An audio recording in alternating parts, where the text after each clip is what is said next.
In this last day of Ramadan, I leave you with the following statement from Abdullah ibn Awn. Ramadan is meant to be a month that builds our status in the afterlife, a month that reconnects us with the importance of the akhirah, a month that's meant to shift our priorities to where the afterlife becomes our main concern. And in this regard, Abdullah ibn Awn says that إِنَّ مَنْ كَانَ قَبْلَكُمْ كَانُوا يَجْعَلُونَ لِدُنْيَاهُمْ مَا فُضِّلَ عَنْ آخِرَتِهِمْ. He says that the early Muslims, the people before us, they would make for this world that which is left over from their pursuit of the afterlife. Let me rephrase this. He says that the people before us, their number one priority was the afterlife. And that being the case, their time, their energy, their investments, their concerns, their worries, their resources, their skills, all of it were channeled in terms of their afterlife, in their pursuit of the afterlife. And whatever remains after that, they would use for this world. That's a very interesting way of looking at this world, isn't it? But Abdullah continues and says, وَإِنَّكُمْ تَجْعَلُونَ لِآخِرَتِكُمْ مَا فُضِّلَ عَنْ دُنْيَاكُمْ. He says, as for us, we're the exact opposite. We put for the afterlife what remains after our pursuit of this world. In other words, and let's be honest with ourselves, we're all living this way, aren't we, as Muslims? We focus on our careers, our education, making money, making sure that we have the cars that we want, our mortgage, homes, good schools, lavishness, luxury, comfort, convenient. And after that, if we have any money left, then we'll say, okay, I give a little bit of sadaqah. What does that mean, dear brothers and sisters? What it means is this world is more important to us than the afterlife. That this world is more interesting to us than the afterlife. That this world is our priority and the afterlife is just kind of on the side dish.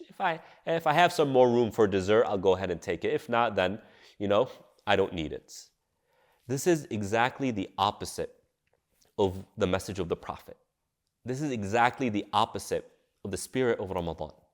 This is exactly the opposite of what the Quran is telling us.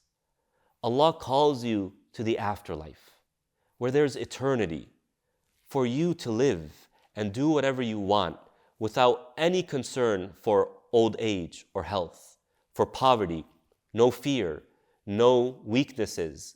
Everything is there for you. This life is temporary. You're not meant to be here. You're meant to be there. This world isn't good enough for you, dear brothers and sisters, dear human being. Allah did not create this universe, this worldly life, in a way that is truly worthy of your dignity. That's why He made it temporary. It is the afterlife where Allah created Adam and put him so that He tells you and you know that your father and thus you were created for that. In paradise is nearness to Allah. Allah didn't create you to be distant from Him. Allah created you to be near to Him. Allah didn't create you for you to live through difficulties, in worry and in fear. No, Allah subhanahu wa ta'ala created you to be His neighbor, meaning in paradise, where all prosperity and luxury and comfort are found. But we have completely flipped the equation. So as this month departs, remind yourself why this is here in the first place. Remind yourself, how many more years do you really have to live? What of this world can you guarantee yourself? All it takes is for some bacteria to enter your body and wreak havoc in your body. How many people who were once healthy, strong, independent, fell into illness and became dependent, weak, and eventually passed away? How many people had it all only to lose it all in a moment? How many people thought and dreamed and hoped and aspired never to reach their dreams or their aspirations? This life isn't good enough for you, It is temporary.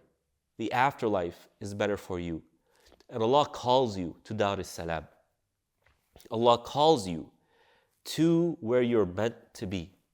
So listen to Abdullah ibn Awn. And don't let this world take priority over the afterlife. It's all about balance.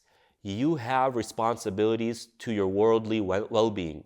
So don't forget about that, as Allah subhanahu wa ta'ala says, وَلَا تَنْسَ نَصِيبَكَ مِنَ الدُّنْيَا. Don't forget about your worldly well-being.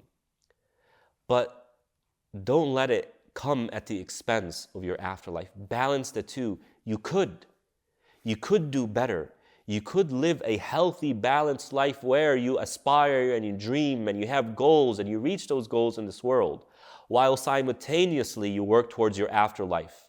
Because there are many people who are doctors, who are successful business people, who are millionaires, but who are also people of righteousness. Also people who worried about their afterlife, who taught themselves, who educated themselves. If they can do it, so can you. Don't be somebody who only cares about the afterlife when they have a little bit extra. So may Allah subhanahu wa ta'ala accept this Ramadan from you. May He give you many more Ramadans in the future. May He empower your Iman. May He make Iman beloved to you. And may He make the afterlife truly your dreams and your aspirations. تقبل الله منا ومنكم صالح الأعمال وكل عام وأنتم بخير. السلام عليكم ورحمة الله. Assalamu alaikum. Thank you for watching this video. May Allah subhanahu wa ta'ala reward you. If you found benefit in this video, then please like it, share with other people, and remind you of the hadith of the Prophet ﷺ. Whoever guides somebody to good, then they get the reward of those who do that good. Bi-idhnillahi ta'ala. See you in the next video. Assalamu alaikum.